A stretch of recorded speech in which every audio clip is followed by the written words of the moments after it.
사랑하는 성도 여러분, 오늘도 또 여러분들의 삶 속에 또 하나님께서 계획하신 놀라운 일들이 오늘도 펼쳐지기를 예수님 이름으로 축원드립니다. 그 이탈리아 남쪽에 리벤나라는 그런 지역에 있는데요. 그 지역에는 유명한 강이 있습니다. 그 루비콘 강이다 일컫습니다.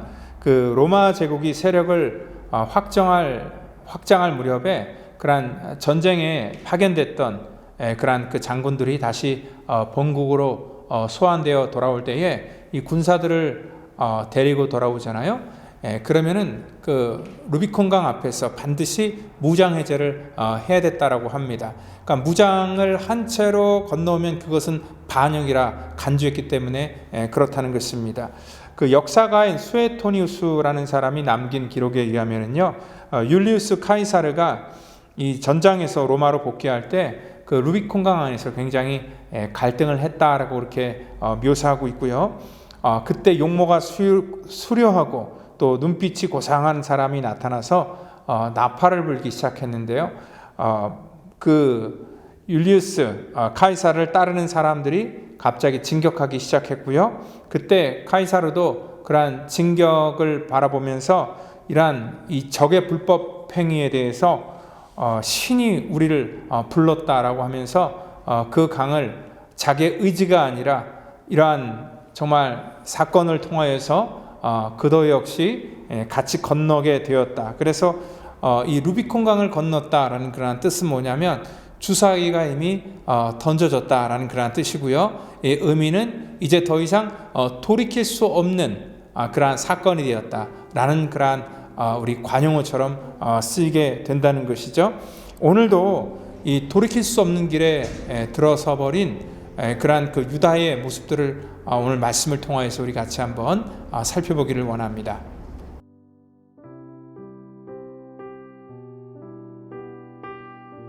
여호와께서 내게 이르시되 모세와 사무엘이 내 앞에 섰다 할지라도 내 마음은 이 백성을 향할 수 없나니 그들을 내 앞에서 쫓아내보내라. 그들이 만일 내게 말하기를 우리가 어디로 나아가리요 하거든 너는 그들에게 이르기를 여호와께서 이와 같이 말씀하시니라. 죽을 자는 죽음으로 나아가고 칼을 받을 자는 칼로 나아가고 기근을 당할 자는 기근으로 나아가고 포로될 자는 포로됨으로 나아갈지니라 하셨다 하라. 여호와의 말씀이니라. 내가 그들을 네 가지로 벌하리니 곧 죽이는 칼과 찢는 개와 삼켜 멸하는 공중의 새와 땅의 짐승으로 할 것이며 유다 왕 히스기야의 아들 므낫세가 예루살렘에 행한 것으로 말미암아 내가 그들을 세계 여러 민족 가운데에 흩으리라. 예루살렘아, 너를 불쌍히 여길 자 누구며 너를 위해 울 자 누구며 돌이켜 내 평안을 물을 자 누구냐. 여호와께서 이르시되 내가 나를 버렸고 내게서 물러갔으므로 내게로 내 손을 펴서 너를 멸하였노니 이는 내가 뜻을 돌이키기에 지쳤음이로다. 내가 그들을 그 땅의 여러 성문에서 키로 까불러 그 자식을 끊어서 내 백성을 멸하였나니 이는 그들이 자기들의 길에서 돌이키지 아니하였음이라. 그들의 과부가 내 앞에 바다 모래보다 더 많아졌느니라. 내가 대낮에 파멸시킬 자를 그들에게로 데려다가 그들과 청년들의 어미를 쳐서 놀람과 두려움을 그들에게 갑자기 닥치게 하였으며 일곱을 낳은 여인에게는 쇠약하여 기절하게 하며 아직도 대낮에 그의 해가 떨어져서 그에게 수치와 근심을 당하게 하였느니라. 그 남은 자는 그들의 대적의 칼에 붙이리라. 여호와의 말씀이니라. 아멘. 우리가 살다 보면은 우리가 원치 않게 실수할 때도 있지요. 그리고 또한 우리의 연약함 때문에 또 죄로 인하여서 우리가 무너질 때도 있습니다. 그런데 우리가 실수해서 넘어졌던 또 죄로 인하여서 우리가 무너졌던 간에 다시 회개하고 일어설 수 있는 그러한 인생의 기회가 분명히 있습니다. 하나님께서는 우리가 다시 돌아오기를 원하시고 또 죄에서 다시 일어나기를 하나님께서는 우리에게 기회라는 것들을 통하여서 허락해 주셨다는 것입니다. 그럼에도 불구하고 인생의 기회를요 잘 선용하는 그러한 사람이 있는 반면에 스스로가 자기 인생을 이미 벌써 루비콘강을 건넜다, 이미 나는 돌이킬 수가 없다라고 그렇게 선언을 하면서 자기 인생에 대해서 자기가 스스로 책임을 지려고 하는 그러한 사람들이 있다는 것입니다. 여러분, 십자가상에서도 그 가룟 유다와 베드로는요 똑같은 하나님 바라보실 때 죄인이었지만 또 그들은 똑같이 연약하여 무너진 그러한 주님의 제자였지만 한 사람은 이미 자기는 루비콘강을 건넜기 때문에 더 이상 돌이킬 수 없다라고 생각하면서 목숨을 끊은 그러한 사람이 있는 반면에 하나님께서 주신 인생의 그러한 기회를 잘 선용을 해서 하나님 앞에 회개하고 하나님의 나라를 위해서 정말 존귀하게 쓰임받은 그러한 사람으로 나누게 됐다는 것을 우리는 이미 알고 있습니다. 여러분들, 루비콘강을 건넜다라고 생각하는 것 자체가요 어떻게 보면 우리 인간의 생각대로 또 내 멋대로 모든 것들을 판단하는 우리 인간의 교만에서부터 그러한 생각이 나온다는 것을 여러분들 분명히 기억하시기를 바랍니다. 하나님께서 지금 예레미야 선지자를 그 땅 가운데 보내신 것은 그 땅이 이미 끝나버렸다라고 선언한 것이 아니라 하나님께서는 그들에게 항상 기회를 주시길 원했고 또한 그들이 죄에서부터 돌아오기를 원하는 그러한 마음이 있기 때문에 하나님께서는 항상 어떠한 그들에게 어떠한 그 찬스라는 것들을 허락해 주셨다는 것입니다. 근데 그들이 결국 그 루비콘강을 건널 수밖에 없었던 건 뭐냐면 그러한 하나님의 부르심에 대해서 무감각했고요. 또한 자기들이 갖고 있는 그러한 죄의식에 대해서 무감각했다는 것이죠. 그리고 자기네들은 우리 어저께 말씀했던 것처럼 자기네들이 할 도리를 다 했기 때문에 스스로 아무런 부끄러움이 없다라고 인식했기 때문에 오늘은 그들은 이러한 하나님께서 주신 인생의 기회를 잘 선용하지 못했다는 것입니다. 먼저 우리가 연약함이 있지만 우리가 그 연약함에서 다시 회복될 수 있는 건 뭐냐면 죄에 대한 그러한 인식이 있어야 됩니다.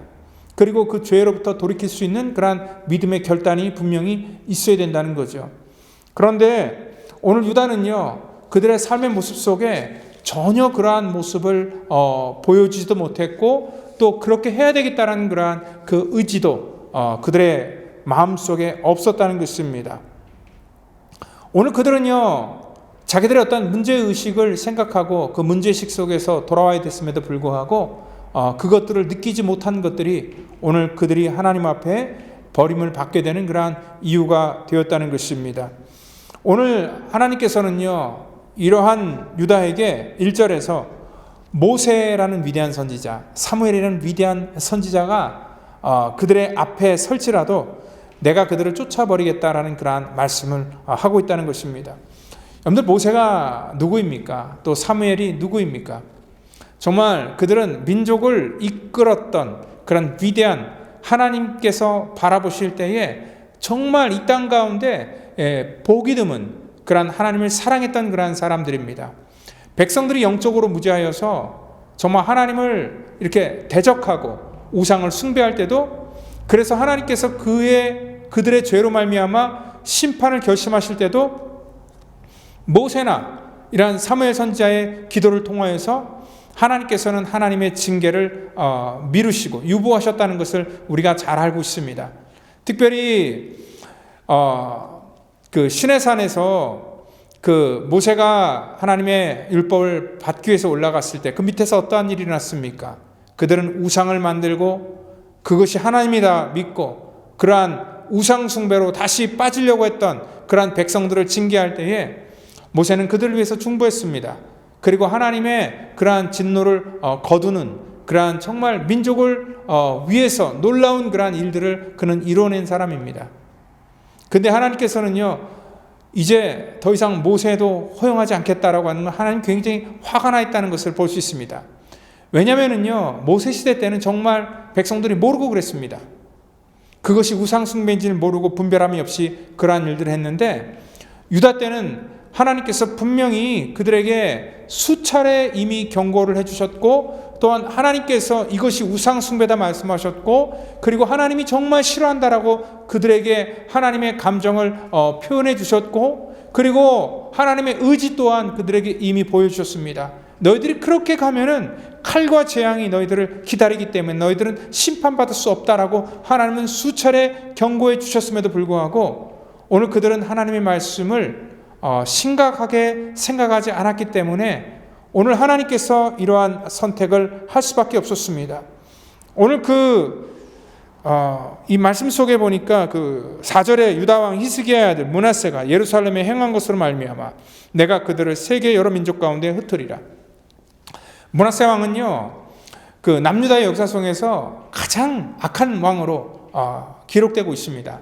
그는 하나님 앞에 돌아오라는 그런 선지자 이사야의 말이 정말 듣기 싫어서 이사야 선지자를 잡아서 톱으로 그 몸을 썰어 죽였던 그러한 아주 잔혹하고 하나님 바라보실 때 우상을 그 땅 가운데 가장 많이 퍼뜨렸던 그냥 악한 왕이었습니다.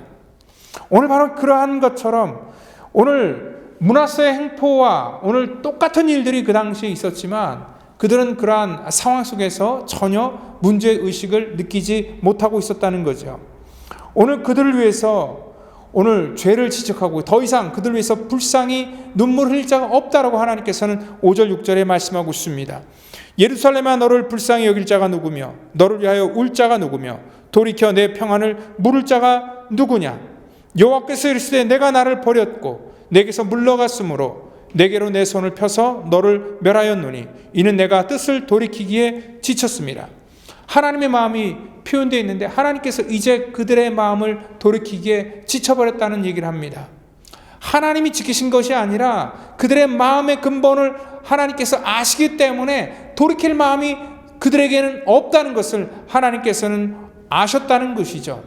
그래서 더 이상 아무리 외쳐봤자 쇠기의 경읽기라는 것을 하나님께서는 아셨기 때문에 오늘 바로 이러한 그 말씀을 통하여서 이미 그들은 루비콘강을 건너버렸다라는 그러한 표현을 지금 쓰고 있다는 것입니다. 오늘 7절에 보니까 그들이 자기들의 길에서 돌이키지 아니하였습니다 라고 이렇게 말씀하고 있습니다.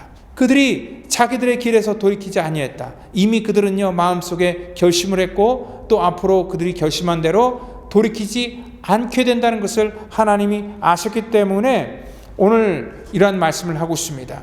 결국 이들에게 주어진 하나님의 심판이 무엇입니까? 오늘 2절, 3절을 통하여서 주님께서는 말씀하시는데 죽음과 칼과 기근과 포로, 3절에서는 죽이는 칼, 찢는 개, 삼켜버릴 공중의 새, 땅의 짐승, 하나님의 심판밖에 없다는 것을 오늘 그들에게 말씀하고 있습니다. 오늘 돌이키라는 하나님의 경고를 무시하고 정말 자기들의 고집대로 그 길을 걸어갈 수밖에 없었던 건 뭐냐면 자기 스스로 자기만 바라봤다는 겁니다. 지금 내가 걸어가는 길이 아무런 문제가 없다라고 그들은 생각했다는 것입니다. 이 땅 가운데 우상 숭배가 무엇입니까? 하나님을 바라보는 것이 아니라, 하나님의 뜻을 보는 것이 아니라 자기들이 만들어 놓은 것을 바라보면서 그것이 하나님이라고 믿고 쫓아가는 것, 자기를 위한 것인데 그것이 마치 하나님을 위한 것이라고 포장하면서 이러한 죄를 합법화시키고 합리화시키는 그러한 모든 것들을 하나님께서는 우상숭배다라고 말씀하시면서 오늘 그러한 길을 걸어가는 자들은 전부 다 루비콘 강을 걷는 것처럼 더 이상 돌이킬 수 없는 그러한 상태가 될 수밖에 없다는 것입니다. 저는요, 지금 이 순간이 어떻게 보면 우리는 아직 루비콘 강을 건넌 자들이 아닙니다. 여러분들 아직도 계속 기회가 있는 그러한 백성이라는 것입니다. 우리가 죄에서 돌이킬 수 있는 그러한 하나님께서 은혜의 때로 우리를 부르신 것도 여러분들 감사하시기를 바랍니다. 그리고 또한 예수님의 피의 구속의 은혜로 인하여 우리를 다시 이러한 죄악 가운데 깨닫게 하시고 또 거기서부터 일어날 수 있는 그러한 은혜의 길을 열어주신 것을 여러분들 감사히 여기시길 바랍니다. 그래서 오늘 이 땅 가운데 내가 잘못된 길로 돌이키기를 원하고 하나님께서 우리에게 주신 인생의 기회를 잘 선용하는 그러한 저와 여러분이 되기를 예수님의 이름으로 축원드립니다. 기도하겠습니다. 하나님 감사합니다. 정말 감사한 것은 우리의 인생의 때에 하나님 늘 기회를 주신 것입니다.